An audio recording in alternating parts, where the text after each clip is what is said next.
Desert Healthcare District and Foundation presents a podcast that supports your health and wellness where you live. This is Healthy Desert, Healthy You, hosted by Will Dean. Now, here's Will. Hello, friends. Thank you for joining me on another episode of Healthy Desert, Healthy You, the podcast. Today, we're going to be talking about food insecurity in the Coachella Valley region, and we are joined by an expert in the area, Debbie Espinosa, who's the president and CEO of Find Food Bank. Welcome, Debbie. Thank you for having me. I'm so glad that you're here. Food insecurity is a topic that's getting a lot of attention, not just in our region, but statewide and nationally. Would you tell us a little bit about, first, the mission of Find Food Bank, how it all works, and then we can talk a little bit about the state of food insecurity in the Valley. I think the simplest and most understandable way to talk about our mission is to simply say that Find is all about ending hunger for today, tomorrow, and for a lifetime, because there's various stages of food insecurity and different ways that we need to look at food insecurity to be able to tackle it, not just from how we handle people with their emergency food needs, but how do we break the root causes of food insecurity and everything that goes into that. For Find, that's what we do as a regional food bank, and that's what our mission is and how we look at our approaches on tackling food insecurity in our community. Being a regional food bank, you also work with a lot of smaller food banks in the area. Talk about that, how many you're working with, Sure. And what that process is. Absolutely. So I think one of the things that we like to do is to help educate the community about the greater food safety network that kind of makes the whole Coachella Valley and Desert region tick as we work together as over 100 different nonprofit organizations trying to combat this problem together.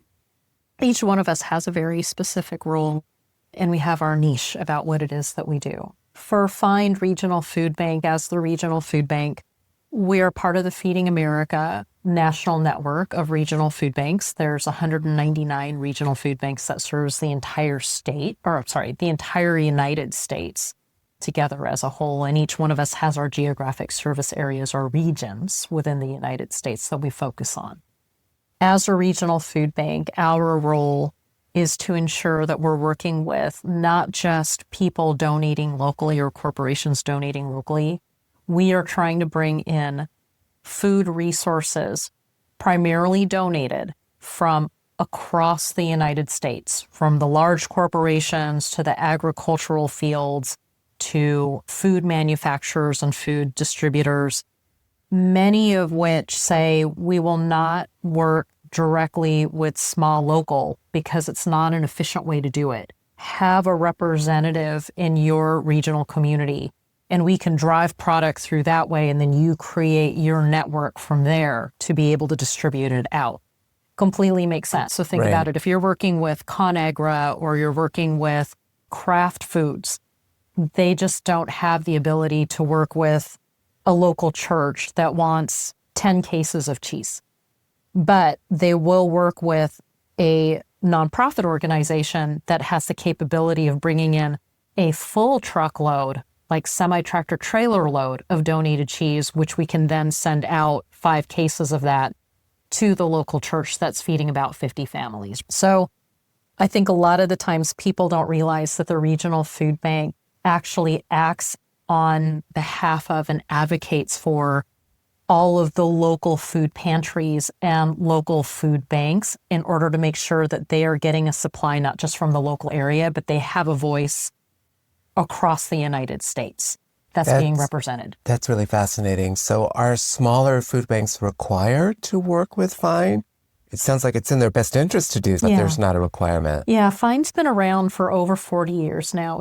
We started in 1983, and over the years, we have built up this reach out into communities well beyond the Coachella Valley, and especially through the Feeding America Regional Network, to be able to resource for our entire community that which a small church or a local pantry, or even some of our larger organizations like the Center and Martha's and CVRM, because again, these large manufacturers or the large Target distribution centers or Costco distribution centers, they don't have the capacity to be able to receive semi-tractor trailer loads of food every day, 365 days a year. And they wouldn't want to, the smaller pantry wouldn't want to get a full 40,000 pounds of the same product because that would be all that they would be distributing to their clients. So we are able to mix all of these products together and give them like a plethora of items to be able to use for their clients. I've been to your facility in India. It is quite an operation. It's a huge warehouse facility, so it makes sense that you would be the distributor. Yeah. Were you there for our I can't remember if you were able to come for our grand opening. So we just opened up another 40,000 square feet of warehouse space. It was a $12.5 million capital campaign that we've been doing over the last 2 years because we were running out of space because we've just been getting amazing partners through the years, and we didn't want to turn food away, right? We wanted to make sure that we could take everything in order to be able to get it out to those 100 nonprofit plus organizations that we distribute food to and through. So we're a little over 90,000 square feet of warehouse space now with full-blown commercial coolers and freezer space. Many of the times when people come to visit, and we're always open for tours, people just have to call up and schedule the time. Many people come in, and especially the kids, they're like, "You look like Costco." And I'm like, yeah, we actually are as large as a Costco facility, but the great part is everything that goes out of our food bank is free. Excellent. I love that. When you talked about having a reach outside the Coachella Valley, what are the boundaries of your region? Sure. So our region is a 10,000 square mile region. We go from the windmills of the I-10 all the way over to Blythe, so the border of California, Arizona. We go from the Joshua Tree, 29 Palms, Morongo Basin area all the way out to Anza and Mount Center. And then we go all the way down to Imperial County, to the border of Imperial County and Mexico. But we have a really wonderful relationship with the Imperial Valley Food Bank, who's like our little sister food bank, and we provide support to. So they manage that geographic Imperial County area as part of our larger network of food banks. So we focus primarily on Coachella Valley and Morongo Basin, and then they handle the Imperial County area for us. That's a huge area. Do you have trucks on the road every day? Every day. We have a fleet of over 17 vehicles, all sizes of commercial vehicles, including one semi-tractor trailer load, or one semi-tractor trailer.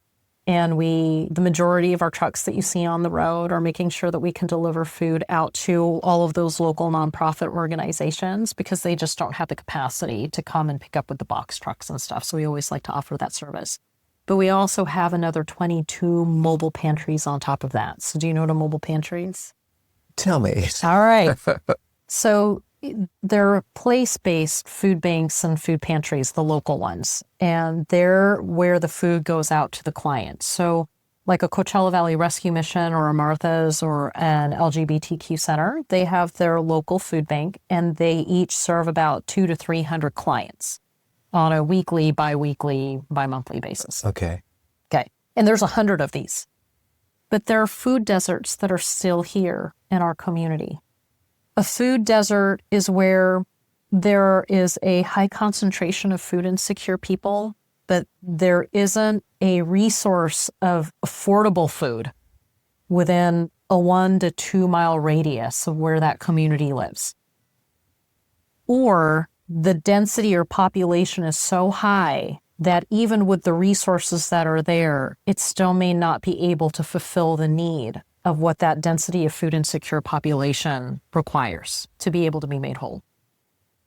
So we looked at where all of these place-based pantries are, the churches, the congregate feeding programs, the residential shelters, and then we found about 22 locations that are considered food deserts, either by density and not enough resources going in, or because there isn't a geographic location within that.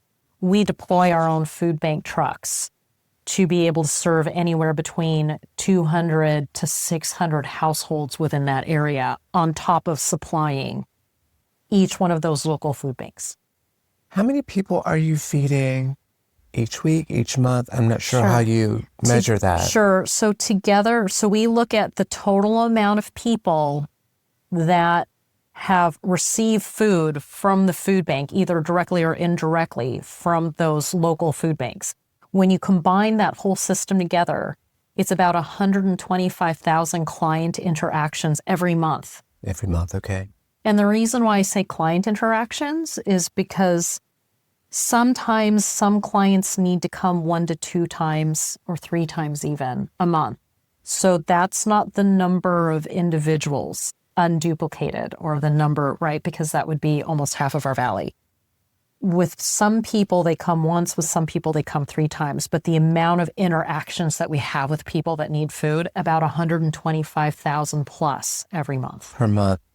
So have you seen an increase in that number this year? Oh, yeah. Yeah. And it's a lot of the times when we see food insecurity numbers rise and the people accessing the system, it's directly tied to what people are hearing, right, in the news about economic shifts that are going on. So most recently, government shutdown.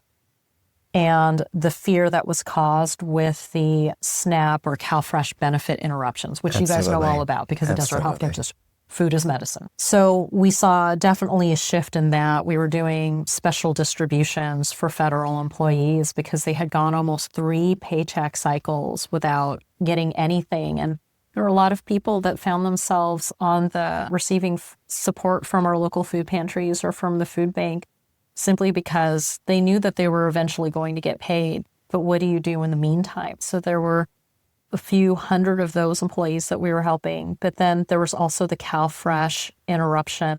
There was a period of time where people were really afraid about CalFresh not being funded. And so they were already running out of their CalFresh benefits towards the end of October because CalFresh benefits don't necessarily last the entire month. So the idea of them not receiving the next cycle in November really caused about 50,000 people in our service area pause and fear. And so we wanted to make sure that we could get enough resources out there in order for them to be able to be sustained until the CalFresh benefits could be funded. And so we saw a spike in the line there. Prior to the government shutdown, we were already seeing spikes through the summer because our area, we're very cyclical when it comes to season. Layoffs happen, decreased hours happen because of tourism who wants to come when it's 120 degrees outside. So we're already seeing shifts and increases because of that. Typically every summer we see about a 10% increase. Kids are out of school. They have access to free and reduced lunch. The school districts do a great job trying to have access points, but not all of them can get it, right? So we already are seeing an increase during the summertime as well. So there was a lot of stuff that just got layered on over the last few months for us and all of our agency network. So you mentioned a special distribution to government workers affected by the shutdown. What does that look like? Is there a direct outreach to government workers?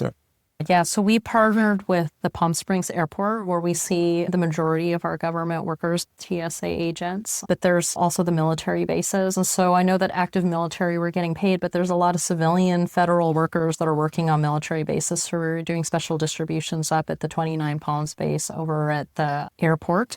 And what that looks like is our people that a lot of the times have never been to a food bank distribution before. They haven't needed to go. Some of them were volunteers of ours, and so they were very happy to know that they could tap into the resource as well as help distribute food too as well. A lot of people that were very thankful and grateful for our community stepping up and supporting the food bank through this in order to make sure that we had extra supplies as the spike happened. Great. A lot of people right now have been following food insecurity, especially because of 50,000 people not receiving their SNAP benefits and just the shift and change that happened during that time in November. And for the food bank, the last time we mobilized like this was during the pandemic. So we actually moved into emergency disaster response mode in order to be able to be prepared for 50,000 people losing their benefits layered on top of the government employees that were already experiencing it because of the lack of paychecks that they were receiving. And it was an eye-opening experience in the sense of the pandemic was a natural disaster. In this case, this was a man-made disaster, but a disaster nonetheless. So as part of an organization like Feeding America, obviously communities across the country are experiencing the same thing, the same level of need.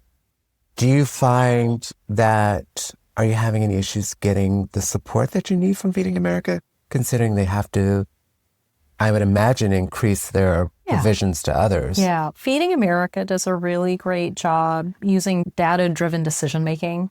I serve on the National Council. I've been serving on the National Council of Feeding America for the last 6 years. And so it's 17 representatives of the 199 CEOs where we look at strategy and policy and advocacy from the national level in order to represent the entire Feeding America network. And so we've worked really hard in making sure that we're collecting data and statistics across the United States so that when we move into, whether it's regular times or disaster times, we have data to be able to help drive decisions on where resources are going to be deployed. During the time of the pandemic, we have a tourism-based population.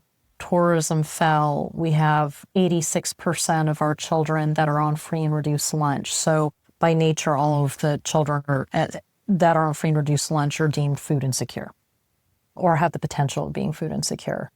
And so we received a lot of support from Feeding America during that time because when you look at our statistics in our area compared to some of maybe more of the urban areas or whatnot that have larger corporations, larger businesses, that will be funding the food bank. We don't have the big Bank of America Corporation headquarters sitting here like they do in Atlanta, let's just say. So Feeding America will kind of divert funds in order to show equity within disbursement of funds. But during this time, you have larger urban areas that have a higher concentration of federal workers, right? Think about LA Regional Food Bank and the amount of federal employees that they have at the airport, the TSA agents there. You have federal buildings that are hosted in LA. In that case, for us, we're just like, hey, you know what? We've got our community. We're going to work it. We know that they've got thousands and thousands of people that are spiking right now. Plus the fact that they have the highest concentration of people that are in CalFresh, I think, in the United States. For us, working together as a larger team of people feeding communities, we also understand our sister food banks and when they might have a higher need than our own community. And we all work together to be able to process through that. Okay, so that said, how important are local donations to find? Oh, absolutely important. I think, again, because of what I just shared, Feeding America can only go so far. A lot of the food banks, even though Feeding America does a great job, 95% of all of our funds are coming from either local or state governments or county governments or city governments. We have a really wonderful base of donors that are here, but we can always use more in order to make sure that we can stay strong on the everyday to make sure that people literally don't starve in our community, but also to make sure that we have a healthy supply of food for when there is an emergency. We, as a regional food bank, are a disaster response food bank. That's why when a disaster happens, whether it's the pandemic or during the government shutdown or SNAP CalFresh benefits potentially being interrupted, we can mobilize very quickly and not have to wait for donations to come in order to respond right away. And then we're backfilling with the donations that are coming in as we're distributing out. That is the best way to be able to handle an emergency. And so that continuous support allows us to be able to respond very quickly for when people are in need. Think about it this way. If there's a huge earthquake, and let's say the 10 goes down on the west side of us and the east side of us, we already know, and we've talked to Riverside County, OES, we all work together, our EMD works together very well, emergency management and disasters. We know that we have to sustain ourselves for probably at least 1 week to almost 2 weeks before roads can be built again, before supplies can be in. So Find Regional Food Bank actually keeps a very strong supply of a couple million pounds of food so we can respond right away and have the ability to wait for back supplies to come in. You could be going to the food bank for supplies, just like we saw a lot of people going to the food bank during the pandemic that have never gone before. Absolutely. That's really interesting. I never even thought about what would happen during an earthquake. We have grocery stores here, but how long does that last? How long and lasts? Can you get to them? And, Exactly. Yeah, absolutely. Or will they be destroyed? Like our food bank, we have disaster resilience. We have full solar capability. So if we get disconnected from the grid, we have the ability to continue to operate. So our facilities have been fortified in order to be able to respond during a disaster, even if we get disconnected. Okay. So you and I are sitting here on December 3rd, 2025, during the holiday season. I would imagine there's an increased need, but is there an increased level of donating during the holidays? Yeah, I think, again, our community has been so wonderful. Many of the people understand the position of a regional food bank. We've done a lot of work educating people about how it's not just a donation to find regional food bank. That donation spreads across the entire valley to over 100 different nonprofit organizations because that's where the food goes to. And so we see increased donations, and that's a good thing because during the holiday time, typically we see an increase just naturally. Forget about the government shutdown, forget about SNAP. Just generally there's an increase at the end of the year. We've talked to our clients about that, and I want to bring a little bit more. We've been talking a lot about the food banks, but let's talk a little bit about the clients in this context too, because that's what this is all about, right? So many people have struggled through the year, and they have worked so hard to try to make ends meet. A lot of the times, by the time they get to the end of the year, they may not have received Find Food Bank services, but it's the holiday time, and they just don't want to struggle to feed their family during Christmas, during any of the holidays that we're celebrating during the holiday season, Thanksgiving. So a lot of the times we see the increases coming because they're taking a breath at the end of the year. So we see our distributions go up anywhere between 5 to 10% across the board, just because I think people are like, we've done our best, we've done everything that we possibly could, and we just want to have a good holiday season. So our kids don't have to suffer, or our moms or dads or the people that we're taking care of don't have to suffer and not be able to just focus on being together with family. And so I think a lot of our community knows that too as well. So we do see an increase of donations coming in, both food and fund-wise, in order to be able to make sure that we're whole. We know a lot of people are making their year-end donations, and so we're very thankful that they choose Find Regional Food Bank as a place to do one of their year-end donations. But our community is good. Our community is great. Well, I love to hear that. For people who are listening and watching who want to know how to donate, where did they find out? Sure. They can go to our website, which is findfoodbank.org. So FIND, like I need to find food, findfoodbank.org. And they can click on donate, and then they can see how they can do any kind of donation, whether it's a monetary donation or donation of food or a donation of time. They can click on the volunteer link because we definitely need volunteers to help us process over 20 million pounds of food annually. I was going to ask about that. So what does that entail? Some examples of what you would do as a volunteer who helps process? Yeah, so we bring in those truckloads of food that I was talking about. All of that food that comes in has to be broken down and then processed, meaning we could get one full truckload of canned carrots, and then we get another full truckload of 1 pound packages of rice, and we get another full truckload of other items. We have to take each one of those and we have to put them into individual bags of mixed items. So when they're going out to the distribution line, one bag has 2 cans of corn, 2 cans of carrots, 2 cans of green beans, 1 bag of rice, 1 bag of this, 1 bag of that. And then sometimes they're processing produce. So we get these big field bins of produce. Not 100% of the produce is good, right? Because some of them we're getting the produce that wasn't able to be sold at the store. So they have a little bit of a blemish here and there, but some of them have too many blemishes on them. A lot of our volunteers are sorting what is able to go out to the line versus what we have to send over to the farmer that then turns it into compost or to something else in order to be able to make sure that we're not sending it to landfill.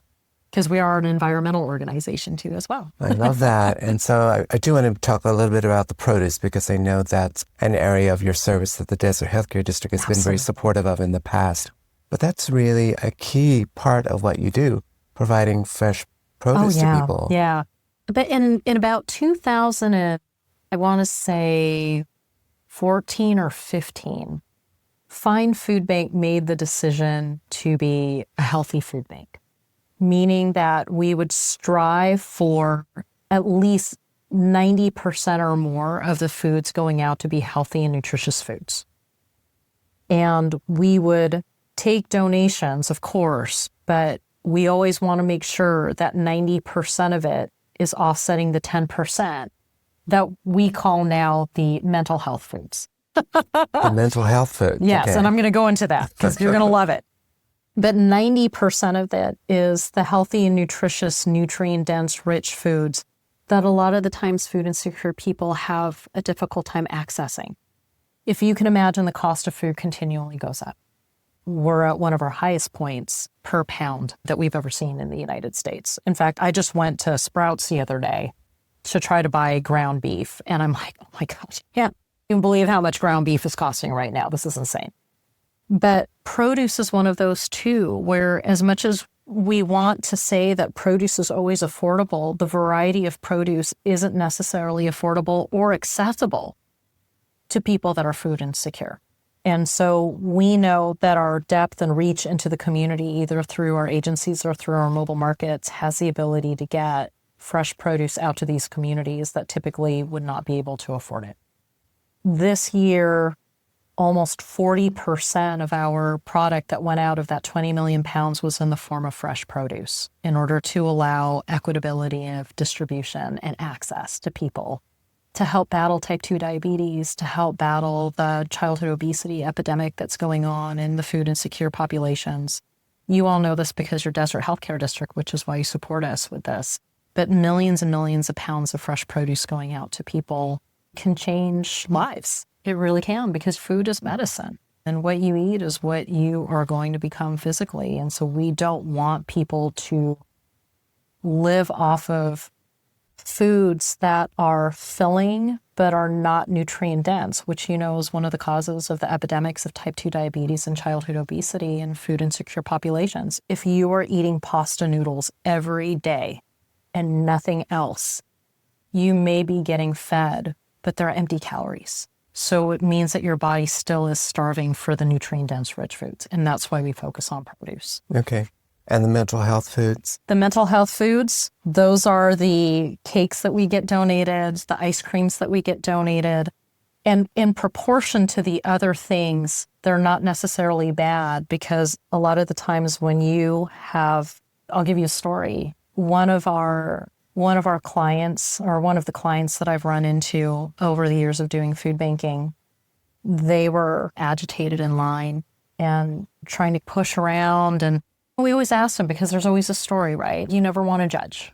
There's always a story. So we ask them, hey, what's happening? What's causing you to be a little bit more wanting something?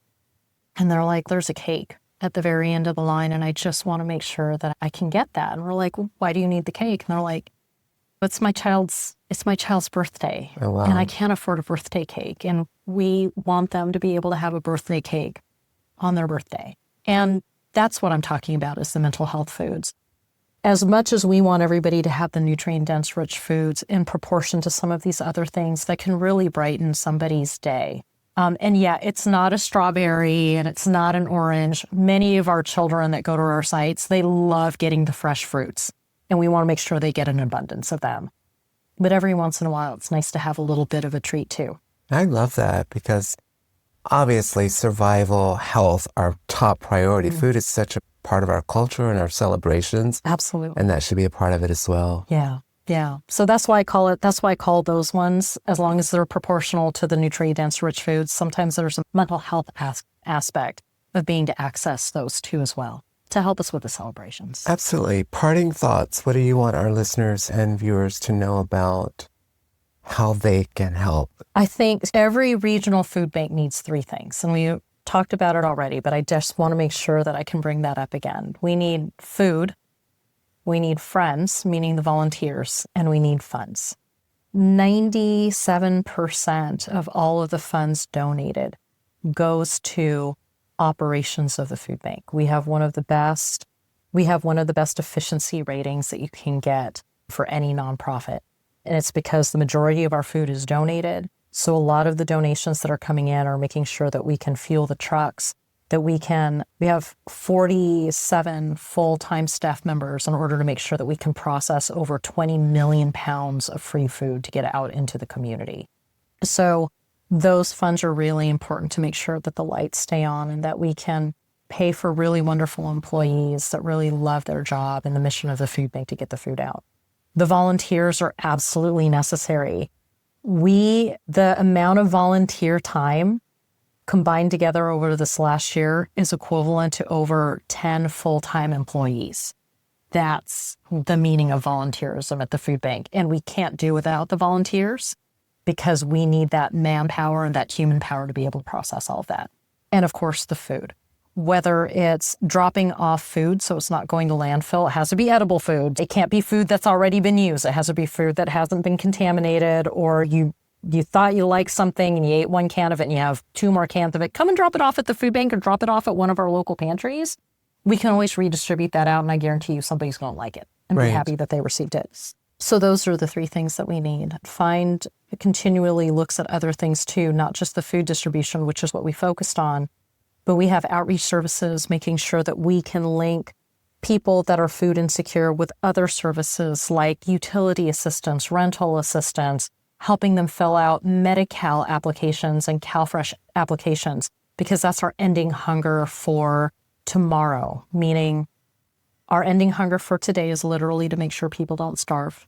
Ending hunger for tomorrow is all about helping them become more self-sufficient and less dependent on the food safety network. And then ending hunger for a lifetime. Find Food Bank has programs now that we've been working on over the last 5 to 7 years on helping our clients break the root causes of food insecurity. So these ones focus on primarily educational attainment. We are hosting leadership training programs now through our Find Youth Advisory Council, where we have representatives from high schools coming, learning about food insecurity, but also gaining leadership skills, communication skills, team building skills in order to help them break their food insecurity cycles. Going into adulthood, we're getting ready to launch our new Workforce Development Center, which is going to be helping people learn operations and logistics and inventory management skills. You see a lot of those big warehouses coming down. We want to make sure that people have the capabilities to enter into those positions and be able to afford food themselves, as opposed to coming to the food bank line, or at least offset what they're getting in order to become more independent.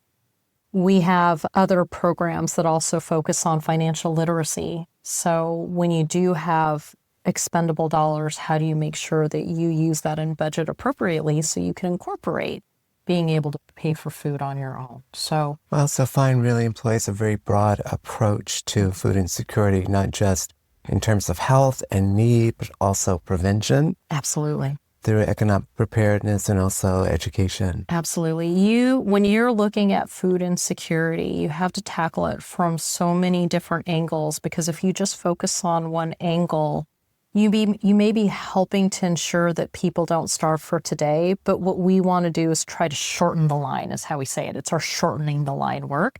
Because if you ask any one of our clients, they would prefer to be able to pay and buy food for themselves and volunteer at the food bank than to have to be in a food bank line. So we are always open to having them there.